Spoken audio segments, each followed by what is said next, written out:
ಹಾಗಾಗಿ ಭಾಗದನ್ನ ಅಂಗಡಿ ಉದ್ದೇಶದಿಂದ ಹಾಕೊಂಡಿರ್ತಾನ.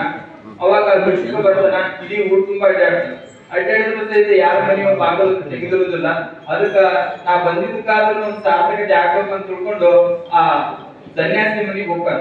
ಸನ್ಯಾಸಿ ಮನೆಗೆ ಹೋದಾಗ ಆತನ ಏನು ಇರೋದಿಲ್ಲ. ಹಾಗಾಗಿ ಎಲ್ಲ ಹುಡುಕಾಡ್ತಾನ ಸಹಿತ ಒಂದು ಭಿಕ್ಷಾ ಪಾತ್ರ ಒಂದು ಸಿಗ್ತೈತಿ. ಇದೊಂದ ತಗೊಂಡು ಹೋದ್ರ ನನ್ಗೇನು ಬೆಲೆ ಸಿಗೋದಿಲ್ಲ. ಹಾಗಾಗಿ ಏನಾದ್ರೂ ಇನ್ನೊಂದು ತಗೊಂಡು ಹೋಗೋಣ ಅಂತ ತಿಳ್ಕೊಂಡು ನೋಡ್ತಾನ.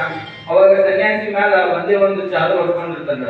ಅದನ್ನ ತಗೊಂಡು ನಾನು ಚಳಿಯಾಗಾದ್ರೂ ಹೋಗಕ್ಕ ಅನುಕೂಲ ಆಗ್ತೈತಿ ಅಂತ ತಿಳ್ಕೊಂಡು ಆ ರಗ್ಗನ್ನ ತಗೊಂತಾನ.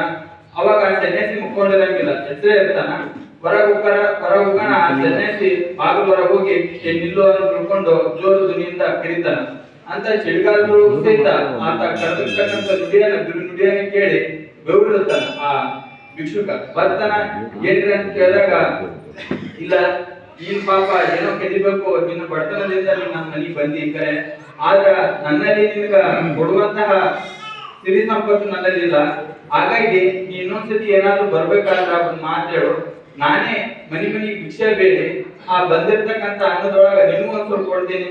ನೀ ಬಂದಿದ್ದ ಕಾಲ ನನ್ ಹೊಟ್ಟೆ ಆದ್ರೂ ತುಂಬಿ ನನಗಾದ್ರೂ ಒಂದು ಒಳ್ಳೆ ಮನಸ್ಥಿತಿ ನನ್ಗೆ ಬರ್ತೈತೆ ಅಂತ ತಿಳ್ಕೊಂಡು ಆ ಸನ್ಯಾಸಿ ಹೇಳ್ತಾನಂತ. ಹಂಗ ಆನಗಲ್ ಕುಮಾರ ಶ್ರೀಗಳು ಅದನ್ನ ಈ ಜೀವನ ಪರ್ಯಂತ ಒಂದು ದಿವಸ ಒಳ್ಳೆ ಬಟ್ಟೆಯನ್ನ ಹಾಕ್ಲಿಲ್ಲ, ಒಂದು ದಿವಸ ರುಚಿಯಾದ ಅಡಿಗೆಯನ್ನು ಉಂಡಿಲ್ಲ. ಆದ್ರೆ ಆನಗಲ್ ಕುಮಾರ ಶ್ರೀಗಳು ಈ ಸಮಾಜಕ್ಕಾಗಿ ಏನ್ ಮಾಡಿದ್ದಾರೆ ಅಂತಂದ್ರೆ, ಹಸಿದ ಎಷ್ಟೋ ಈ ಸಮಾಜದೊಳಗ ಬಡ ಮಕ್ಕಳಿದ್ರು, ಅವರಿಗೆ ವಿದ್ಯೆ ಇರಲಿಲ್ಲ. ಹಸಿದ ಬಡ್ಡಿಗೆ ಅನ್ನ ನೀಡುವುದಕ್ಕೋಸ್ಕರ ದಾಸೋಹವನ್ನು ಶುರು ಮಾಡಿದ್ರು.